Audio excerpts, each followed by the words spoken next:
Ամուսինները հանդիսանալով մի շարք կազմակերպությունների և անհատ ձեռնարկատերերի առցանց լիազոր և առցանց մուտք ունեցող անձիկ օգտագործել են այդ վստահությունը ոչ թե աշխատանքային նպատակներով, այլ հանցավոր մտադրությամբ։ Նրանք առանց տնտեսվարողների գիտության իրենց անունից ներկայացրել են դիմումներ և հաշվետվություններ, իբր միասնական հաշվից գումարներ վերադարձնելու կամ COVID-19-ի տնտեսական հետևանքների մեղմացման ծրագրերով միանվագ դրամաշնորհ ստանալու համար։ Այս կեղծ դիմումների հիման վրա գումարները փոխանցվել են ոչ թե իրական շահառուներին, այլ ամուսինների բանկային հաշվեհամարներին։ Արդյունքում նրանք յուրացրել են ավելի քան 8 միլիոն 750 հազար դրամ, որը նախատեսված էր այլ ընկերությունների և քաղաքացիների համար։ Հայաստանի Հանրապետության քննչական կոմիտեի հատկապես կարևոր գործերի քննության գլխավոր վարչությունում ավարտվել է քրեական վարույթ, որը նախաձեռնվել էր ամուսինների կողմից իրականացված խարդախության դեպքի առթիվ։ Նախաքննական տվյալներով ամուսինները տարիներ շարունակ հանդիսացել են մի շարք կազմակերպությունների և անհատ ձեռնարկատերերի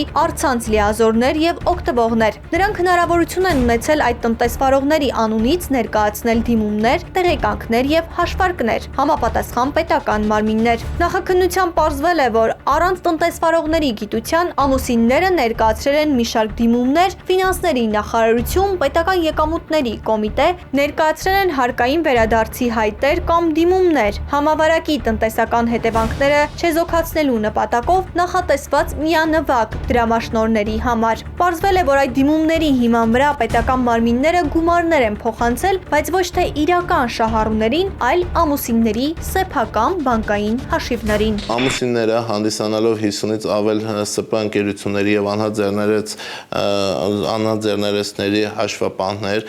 խարդախություն կատարելու միասնական դիտավորությամբ խմբի կազմում մեկը մյուսի գործողությունները լրացնելու նպատակով, ունենալով նախկինում ՍՊ ընկերությունների և անհատ ձեռներեցների կողմից իրենց տրված լիազորագրեր և հանդիսանալով առցանց լիազորներ, վերջիններիս անուններից ներկայացրել են ՀՀՊ և ֆինանսների նախարարություն դիմումներ, այդ նպատակով նշված ՍՊ ընկերություններին և անհատ ձեռներեցներին հասանելիք կորոնավիրուսի տնտեսական հետևանքների չեզոքացման ծրագրի շրջանակներում և ավելացված արժեքի հարկերի վճարման ավելացված գումարները հետ ստանալու միասնական հաշվից դիմումներ են ներկայացրել, որի հետևանքով նշված ընկերություններին և անհատ ձեռներեցներին հասանելիք առանձնապես խոշոր չափերով մոտ 9 միլիոն դրամ գումար հափշտակել են։ Ամուսինների նկատմամբ հարուցվել է հանրային քրեական հետապնդում։ Նախաքննության ընթացքում հավաքված ապացույցների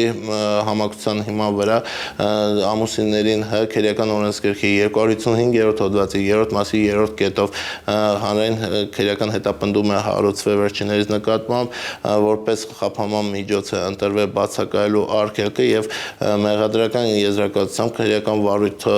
ավարտվել է 2025 թվականի հոկտեմբերի 31-ին և ուղարկվել է դատախազություն վերջիններիս նկատմամբ նշված հոդվածներով մեղադրական եզրակացությունը հաստատելու և դատարան ուղարկելու միջնորդությամբ։ Քրեական վարույթը մեղադրական եզրակացությամբ ուղարկվել է հսկող դատախազին։ Ամուսինները չեն ընդունում իրենց առաջադրված մեղադրանքները, իսկ ինչ կպարզվի դատարանում, ցույց կտան առաջիկա դատական նիստերը։